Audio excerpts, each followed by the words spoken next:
Hello. Good day, ladies and gentlemen, I'm Totally the Toad and I'm back with another video. And today's video is probably gonna be a bit rambly because I want to talk to you about shoes. The thing is, I kind of love shoes in a way. I think shoes are a great way to accessorize and they can look just so fancy and elevate like any outfit. However, I can never find a pair of shoes that I like the look of and that fit and that I can wear for an entire day without wanting to kill myself. I thought today I was just gonna ramble on about the shoe industry and what I think of shoes, and maybe this video won't even see the light of day because it's totally uninteresting, but I just needed to get this off of my chest. So here I am. So I'm gonna start off by doing just a very short history of shoes.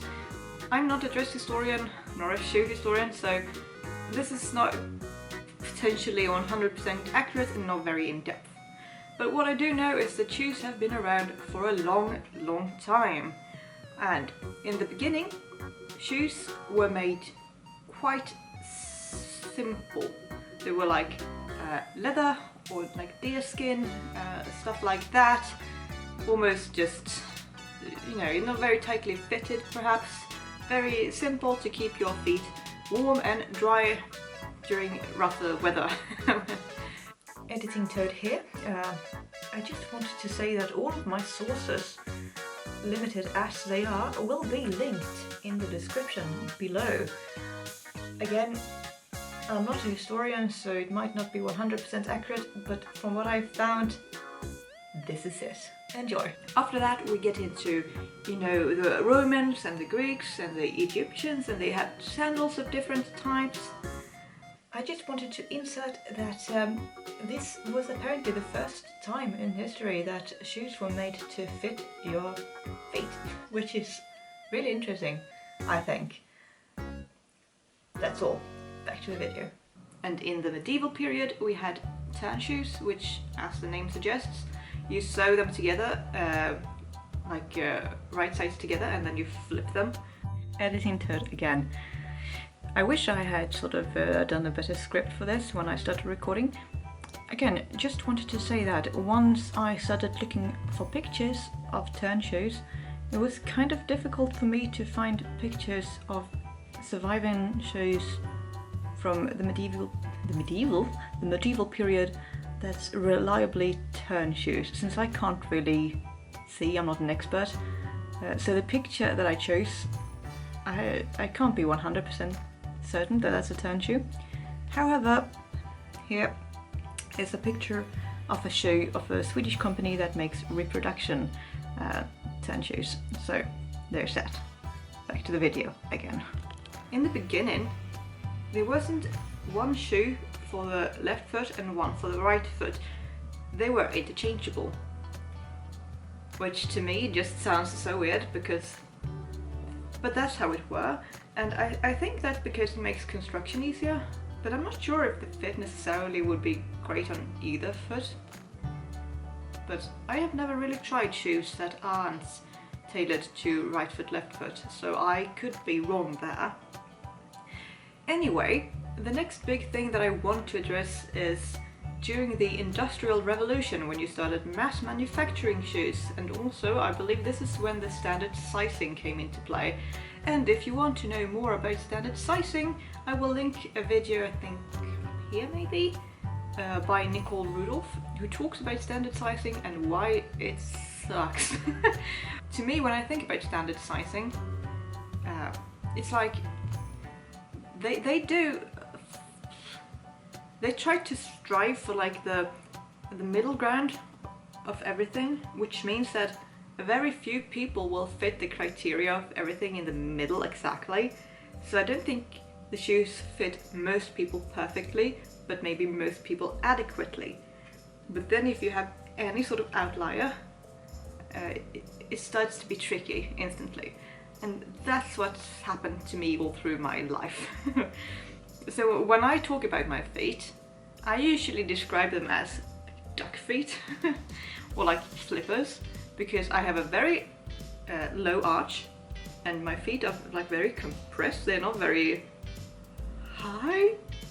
They are a standard length, very wide in the front and a very, very narrow heel. And this means that it's kind of impossible for me to find shoes that I like aesthetically and that I can also wear for an entire day, that I like the look of and that I feel, you know, good in. Instead I have to pick whatever shoes work, and usually it's the practical but maybe not fashionable shoe, usually sportswear. Because no matter how tight I lace a shoe, usually I can just pull it right off my foot because my heel is so narrow. So just for funsies, I thought I was going to go through all of my shoes and the problems I found with them, and then we can see what shoes actually fit and why that bothers the bejesus out of me. So let's start.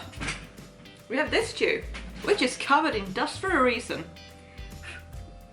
It used to be my sister's shoe, and I really like the style. It's sort of a witchy style look, a plateau shoe.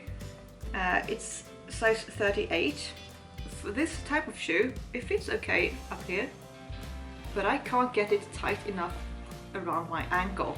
So no matter how tight I lace it, I keep wiggling up and down and I get blisters. Next up, we have another shoe that's covered in dust. For the same reason, I get blisters when I wear it. Now, this one, it is sort of the heel problem. This is very rambly. I think my calves or my ankles are also kind of thin. So this here, it's not perfect, but I think it's also, I keep slipping down. And you see this is a bit more pointed in style.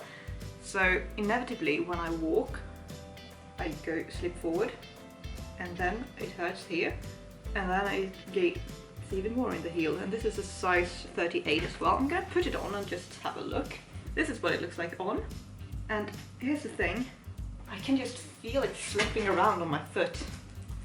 Next up, a completely different style.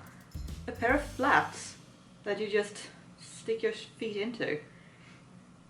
Also size 38. And the problem with these are that once I start walking, I get blisters around here. I think that might be because of the quality of the shoe, perhaps isn't the best. So it's sort of rough on the inside. It's kind of ironic because I can't get my foot all the way in. You can't see anything there, but I can't.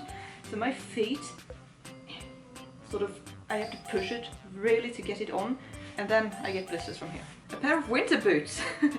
These were my sister's as well, and they are 2 sizes too big. Why did I think they would work? I have no idea.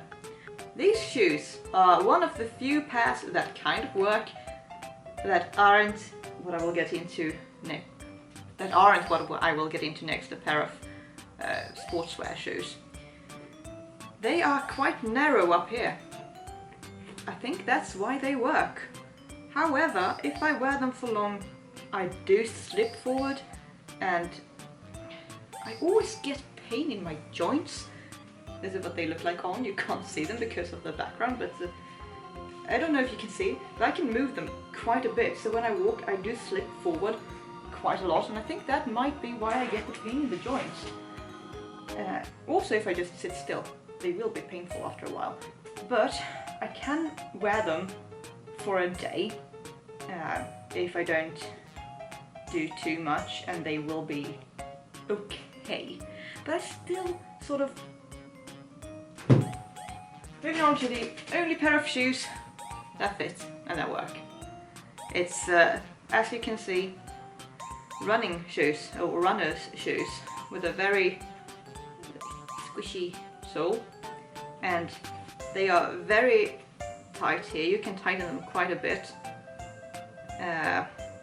I have to flip this part here down because otherwise it rubs up against my ankle and I just go crazy.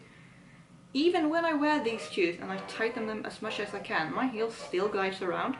So I can only wear them for about a year, and then I have to get new ones because I just destroy the heels of every shoe I own. And the insides too, because I slip around so much, I can already feel them breaking, and I got these in January. Kind of sad. And the thing is, these are very comfortable. I can wear them for a day, there's no issue. I can walk in them for long distances, and they are great for that. They're also sort of made for it, so that's... When you wear something like what I'm wearing right now, where I'm feeling kind of cute, I guess, you know, I'm feeling fine. Then you add these.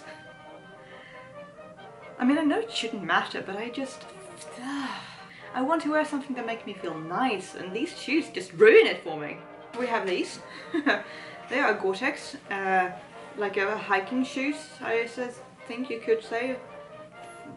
Very warm, fairly sturdy. I think they fit.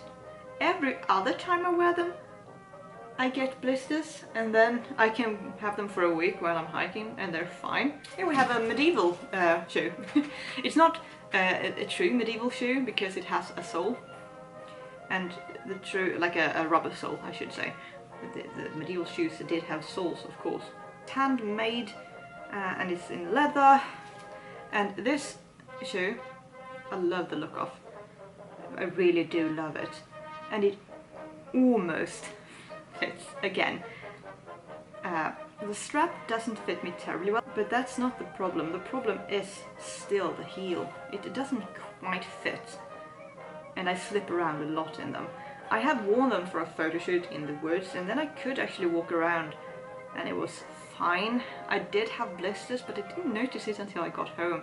And I feel like if I wore these a lot, they might become good because they are in leather and they should stretch and fit me.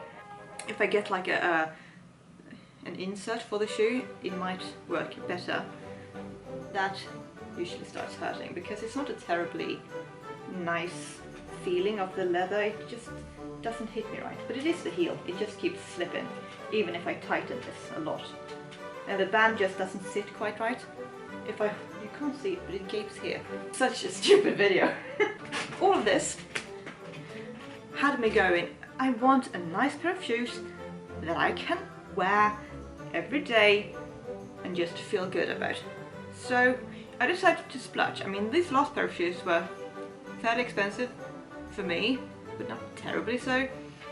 But I did splurge, and I got these beautiful pair of Londoners from American Duchess. I don't know the brand of the other shoes, that's why I haven't said it. These shoes are gorgeous. It's like the dream shoe. I think they are so beautifully made. I love the brown with like a slightly darker hair. This is the type of shoe that makes me feel just don't fit. If I put them on, they are too tight around here because I am so wide, my feet are so wide. If I really tighten them, I can still just pull them right off. So they feel like they're too tight here and too big here. The sizing is correct, I think. If I go up a size, I don't even think the shoe would stay on my foot once I start walking. If I go down, I wouldn't be able to get my foot into it. It's a size 8, or like a size 39, like 38 and a half, I think, in European sizing. And I don't know what to do because I really like these shoes. I want to wear them so much. But I know in reality, I probably won't if I can't fix the fit.